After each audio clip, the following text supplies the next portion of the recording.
How to replace the white Teflon bushings. If you've diagnosed play in the steering system coming from the linkage and the Teflon bushings look too thin, they will need to be replaced. This video will show you how to remove the old bushings and install the new ones. To do this, you will need a 2.5mm hex key, two 13mm spanners, a torque wrench with a 13mm socket attachment, some high-performance grease, and a rag.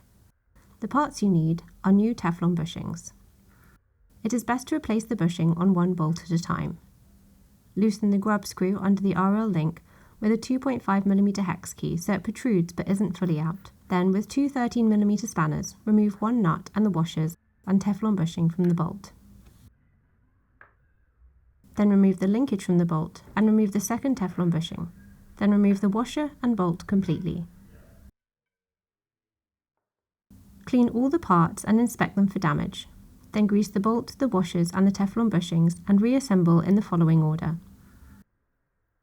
Place a washer on the bolt, then pass the bolt and washer through the RL linkage, then white Teflon bushing, linkage, second white bushing, large silver washer, small silver spring washer, the spacer and finally the lock nut.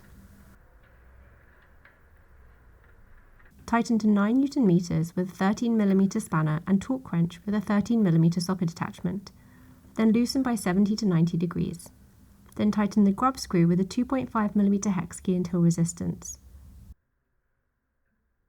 You can now repeat this process on the other bolt, noting that this bolt has no final spacer.